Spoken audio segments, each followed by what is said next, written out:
Interesantísimo charlar con una personalidad polémica, interesante, valiente, inteligente como es Marcelo Virmajer. Marcelo, primero buenas noches, gracias por venir. ¿Qué es lo que más te gusta del gobierno de Javier Milei y qué es lo que no te gusta, si hay algo que no te guste? Digamos, estas dos cosas me gustaría como para arrancar. Creo que él retomó la palabra libertad de nuestro himno, que no casualmente se repite 3 veces, No. y en el sentido más genérico del gobierno, le está haciendo honor a la palabra libertad. Su posicionamiento internacional Es excelente. es de los más lúcidos que ha tenido la Argentina. Creo que del 83 para acá, indudablemente es el mejor posicionamiento que hemos tenido. Coincido plenamente. Las ideas centrales respecto de la economía también apuestan a eso, Seguro. a defender la iniciativa privada, la propiedad privada y el libre intercambio de mercancías, de manera genérica, ¿no? Sí, Luego, sí. en ese... Ese rumbo es correctísimo. Es el rumbo. Y dentro de lo que yo valoro mucho del gobierno, creo que está en el mismo paquete la concepción de la seguridad, que los delincuentes no son víctimas de ningún sistema, sino que son malvados, Claro. en términos maniqueos, Y que el gobierno debe defender a los víctima. inocentes. Claro, no a los victimarios. Eso lo planteé yo siempre en términos maniqueos, no admito relativismos al respecto. El asesino, el que roba a mano armada, son los malvados, son villanos, Sí. y la gente que labura y la gente inocente. Buenos no hay, pero hay totalmente malos, que son los delincuentes. Y eso yo creo que está englobado dentro de lo que se llama el debate cultural, al cual le agrego también la defensa de la identidad de cada persona, es decir, que vos tenés derecho a, por ejemplo, los hijos del pueblo, lo que nos educamos en la escuela pública, como en mi caso, hablar con la O y con la A, sin que te acusen por eso de ser de fascista, de opresor. oligarca, de... Y el gobierno logró también, el gobierno de Milei, poner sobre la mesa algo que veníamos de algún modo anunciando previamente, que la E ocultaba a personas realmente que eran opresoras, Claro. golpeadores, criminales. Maltratadores de mujeres, de homosexuales, sin duda. Entonces, Sí. esos 3 elementos, la libertad como realmente dirección, el posicionamiento internacional de la Argentina El rumbo económico. y el rumbo económico, eso sería un cuarto elemento global. La concepción de la seguridad está dentro de la concepción cultural que tiene el gobierno, Claro. como elementos positivos. Y negativos, alguna cosa que vos dirías, pucha, si tengo la posibilidad de hablar con el presidente o con alguien cercano, yo le diría tal cosa que se puede mejorar. Y me parece completamente contradictorio que un presidente que tiene esa lucidez para las directrices generales de su gobierno hable con improperios, con insultos. Uno de los insultos tiene que pedir perdón, de los argumentos no. Claro. Todo lo que el presidente expresa podría expresarlo con argumentos. Los tiene a raudales. Tienen una lucidez evidente, no es alguien que le está dictando algo, son ideas propias. La recurrencia al insulto, a la denigración, insultos que hacen a la intimidad de las personas, inaceptables. Claro. Porque hay uno en el debate político, al otro le puede decir burro, Sí. le Gorila, puede decir gorila, le puede decir ladrón, por supuesto, le puede decir mentiroso, pero no te puedes meter con la intimidad. Claro. Recurrir a palabras que hablan del cuerpo del otro de una manera inaceptable, eso es un elemento que yo reitero, no es un matiz. Claro. Es algo que me parece gravísimo y que puede poner en duda su popularidad, porque yo no coincido con que el pueblo argentino lo votó porque grita o porque usa esos improperios. No, claro. El pueblo argentino lo votó como votó Alfonsín, a quien tanto Milei más que critica, ¿no? Claro. Por la libertad.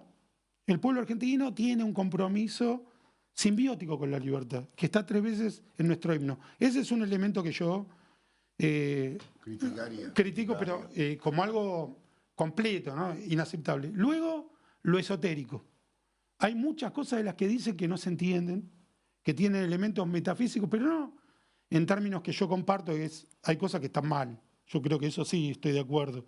La recurrencia a la Torá, a los 10 mandamientos, son cosas que comparto y que tienen un elemento metafísico. Por supuesto. Finalmente, la democracia es una fe, porque parte de la base es que somos todos iguales. Y esa No, y la Torá es la base de los valores de Occidente. De la democracia liberal. De la democracia liberal. Pero cuando uno dice que somos todos iguales, tiene un elemento metafísico, porque no aceptamos que se compruebe eso. Yo no acepto que me diga, voy a ver si vos sos un ser humano. No lo acepto. Claro. Ni que me digan de tal o cual. Somos iguales, punto. Es una fe. No solo es comprobable científicamente. Comprobarlo científicamente es algo que va contra los derechos humanos. Es una fe. El otro es igual a mí, porque sí. Somos iguales porque sí. Entonces ese elemento metafísico yo sí lo acepto. Ahora, cuando ya empiezan las recurrencias esotéricas no voy a poner ejemplos concretos, pero que sale de lo racional, claro, ahí claro. me disgusta mucho. Entra en la magia, entra en Es la magia superchería. Claro, exactamente. Esa es la palabra, superchería. La superchería. Y luego sus adoradores en redes, claro. que no entendemos bien si forman parte del gobierno o no. Todo eso es un gran lastre para el gobierno. Innecesario. Aún si fuera necesario, yo lo rechazaría de plano, porque se suele usar para los relativistas, ¿no? No nos conviene. A mí me importa un pomo. Claro. Hay cosas que están bien y hay cosas que están mal. Aunque convenga. Que aparezca un palurdo diciendo los tanques a la calle, está mal.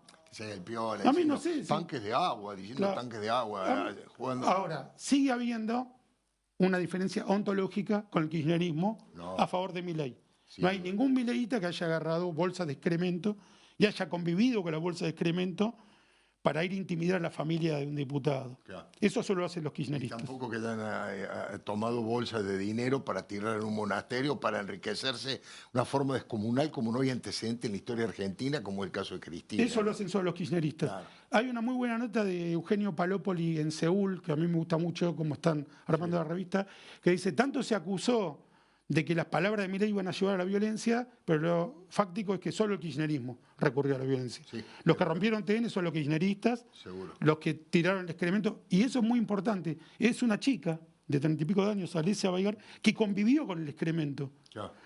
Por ahí con su propia familia, con el excremento, Claro. solo para usar autos públicos, para ir a intimidar, para generar violencia contra alguien que piensa distinto. No, y además no son cualquier, digamos, sector del kirchnerismo, son sectores de la cámpora que romantizan la década de los 70, la violencia montonera. No digo que esto estén reivindicando los montoneros, pero esa cosa que flota de el respeto por los montoneros. Yo creo que los reivindican, Alfredo, Guado de Pedro los reivindica, Máximo Kirchner los reivindica, ellos están a favor de la lucha armada.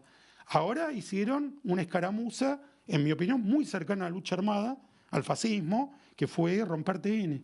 Claro, brutal. Tiraron piedras, rompieron vidrios, seguramente quisieron dañar personas y no pudieron.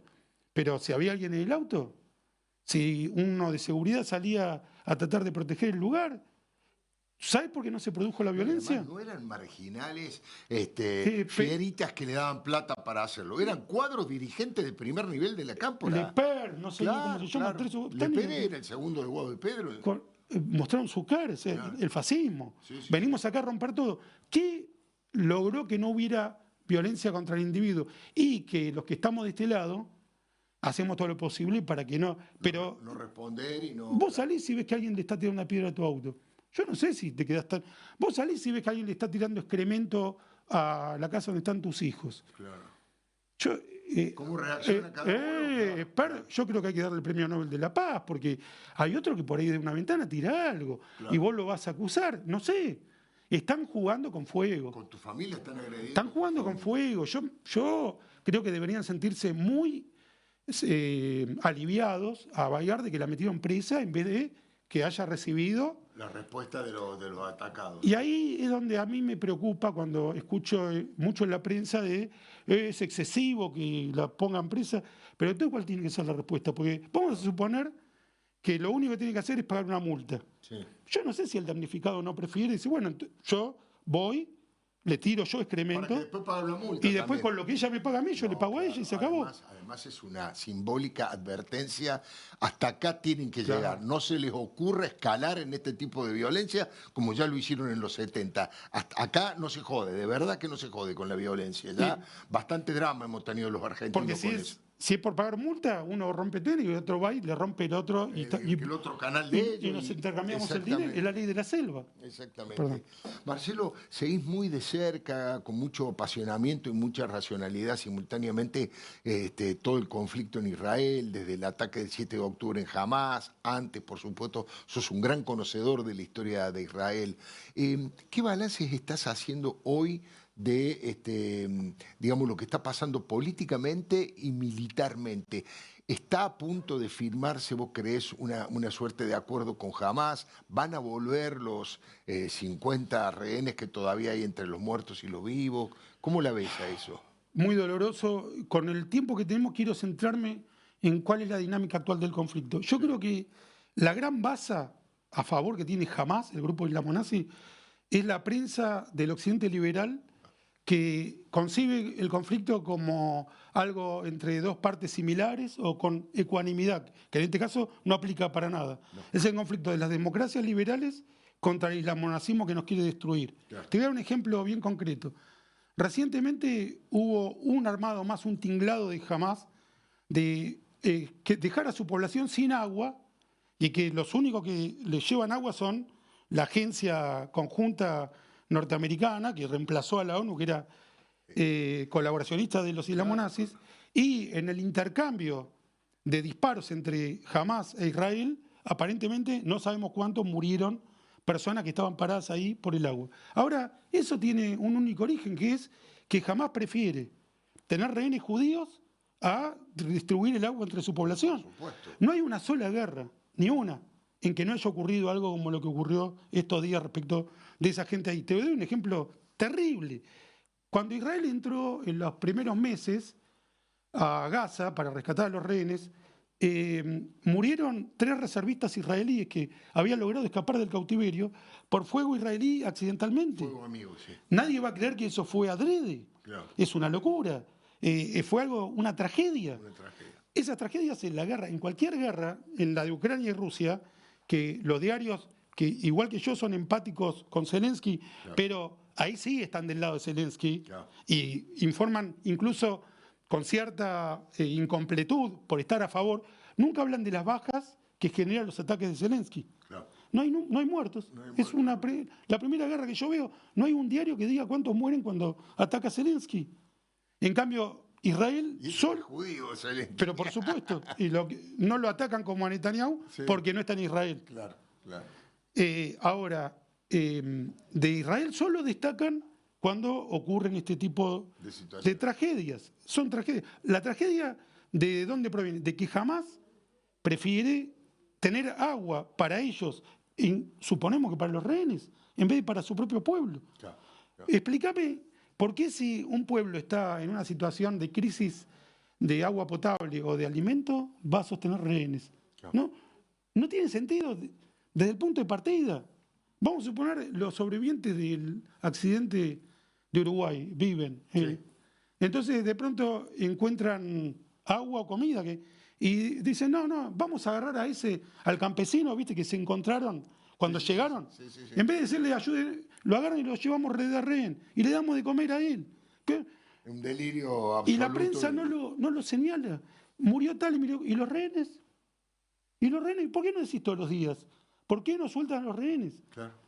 Y ahí me parece que el mayor, reitero, ¿cuál es el sostén intelectual de Hamás? ¿Cuál es su superestructura? Y es la prensa liberal. Es la prensa del occidente liberal. Ellos no saben hablar.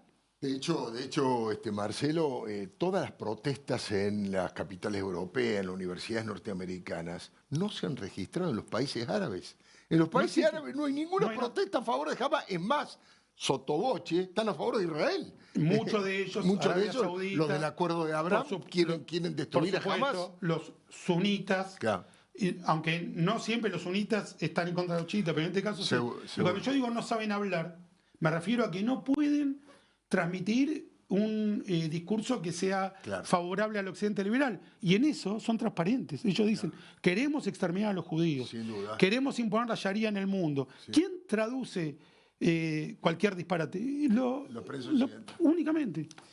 Marcelo, es un verdadero gusto, como siempre, conversar con vos de todos los temas, ¿eh? Muchísimas gracias por haberte sumado en este lunes a la clave. Nosotros nos estamos retirando, por supuesto. Hemos trabajado muchísimo en el día de la fecha con los temas de actualidad. Inflación, los enfrentamientos del presidente con el vice, todo lo que está pasando con los gobernadores, la baja de la pobreza, pero también de temas más, yo diría, más culturales, de esto que se llama la batalla cultural, y también de lo que está pasando en Israel y en la prensa capitalista, en la prensa occidental, como bien dice Marcelo Birmacher. Los espero el próximo lunes, les agradezco muchísimo y lo espero el lunes a las 21 aquí en La Clave. Gracias.